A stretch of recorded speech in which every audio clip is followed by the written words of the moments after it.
That's actually quite fascinating. This it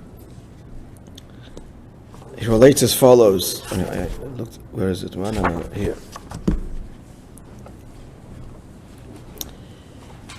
You'll see this connection to the parsha.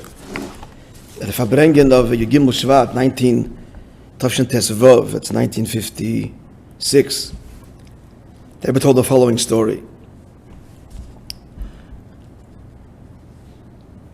In the early days of the Baal Shem Tov, so his Talmidim, it's a famous story. They once questioned the Baal Shem Tov and couldn't understand why he's Makadev simple Jews. Many stories with that. So the Maggid related to the Alter Rebbe years later that he was, for a long time, he was in great distress that he had so questioned his Rebbe, the Baal Shem Tov. It's a lashon of Gemara, called a maharer achar Rabbi. Maharer means literally to think, which means to question. It's a very refined way of saying question. Is being maharer on the Shechina. So I was in pain that I'd failed so. And he says, despite many tikkunim I took upon myself, I was not calmed. I didn't feel that I was masakin the Indian. One night, says the Maggid, the Rebbe telling the story to the Alter Rebbe, I saw a wondrous vision. I was in Gan Eden, and I passed through the Heichal, where they are the children that learned Torah from Moishe Rabbeinu. In the present tense.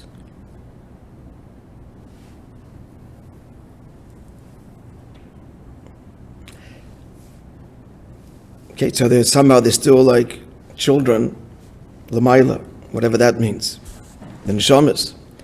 Anyway, so one of the children is repeating and he's teaching them. So one of the children is saying very loud, the pasuk of the parsha, Vipal Avram, when Avram was told he's going to have a child, Vipal Avram al panav Yitzchak, and he fell on his face and he laughed. And he said to his heart, at 100 years old will I have a child, and Sarah at 90 will give birth. And later on Sarah Vat-Yitzchak Sarah Bekirba. And he, as Moshe Rabbeinu, was telling to the Talmidim that all of the Purushim are true, but it doesn't depart its literal meaning as well. They laughed like, is this possible? Could this be? And Moshe Rabbeinu continues and says to the Neshamas, the children, and if you'll ask, how is it possible that Avram and Sarah should doubt the word of Hashem? So you should know it's mitzad the guf. Because even a holy guf is basar, is flesh. So the Maggid then said, when I heard the words saw this vision, I understood, it calmed me that inside the guf there can be shylus. Shylus in the Baal Shem Tov's conduct. Now, I just want to tell you the context of this. Why did the Rebbe tell the story?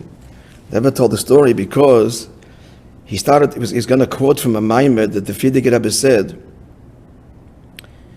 in 1942, Tavshin Beis, on that particular Shabbos. And he said like this, that Shabbos, he was in Chicago, the famous Bikur Chicago, which a whole kuntras, it was subsequently published. So the Rebbe says, unbeknownst to him, his mother, the Rebbe's Nishter Sarah, passed away in New York. She's buried there, right by the oil, Tavshin Beis.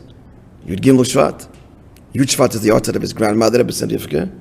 That's why the Maimon came out then. And Yud Gimel Shvat is the order of his mother, the Rebbe's Nishter Sarah, the wife of the Rebbe Nashab. So the Rebbe said, he didn't know, he verbrengt. Bemis, he shouldn't have verbrengt. So in the context, he told this story. It's a Basar Gashmi. But then he said like this, that the emes is, and he added, so why is he quoting from the Maimer?